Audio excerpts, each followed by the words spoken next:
Hi all. So as I said, I am going to introduce something new on my brand.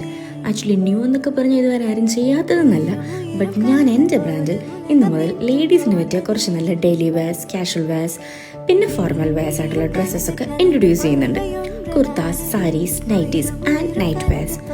Mainly എൻ്റെ ലക്ഷ്യം college സ്റ്റുഡൻസിന് പറ്റിയ കുറച്ച് നല്ല ഫോർമൽ കുർത്താസും പിന്നെ ഫാക്കൽറ്റീസിനൊക്കെ പറ്റിയ കുറച്ച് നല്ല ഫോർമൽ സാരീസുമാണ്. ഒരു ബഡ്ജറ്റ് ഫ്രണ്ട്ലി ആയിട്ടായിരിക്കും എന്നൊന്നും ഞാൻ പറയുന്നില്ല, ബട്ട് എനിക്കും നിങ്ങൾക്ക് വലിയ നഷ്ടം വരില്ല, അതിന് ഞാൻ ഗ്യാരണ്ടി. ഇപ്പോൾ ഉള്ള 4 കുർത്താസും സ്ലിറ്റഡ് ടോപ്സ് ആണ്. സോഫ്റ്റ് കോട്ടൺ, സെമി കോട്ടൺ, ഒരു സെമി ഡെനിം വിത്ത് വി കോളർ നെക്ക്, പിന്നെ ഒരു semi model with double colour shade. ഇതൊക്കെയാണ് ഇപ്പോഴത്തെ ലോഞ്ചസ്. ലിമിറ്റഡ് സ്റ്റോക്കാണ്, ഡിഫറെൻറ്റ് പ്രൈസസ് ആണ്. എങ്കിലും ഇപ്പോൾ ഉള്ള സ്റ്റോക്ക് എന്ന് പറഞ്ഞാൽ അണ്ടർ 500 റുപ്പീസ് അല്ലെങ്കിൽ ഒരു വിത്തിൻ 500 റുപ്പീസ് കുർത്താസസ് ആണ്. So do check it guys. Limited സ്റ്റോക്കാണ്, മറക്കണ്ട. Grab your favourite one. Thank you.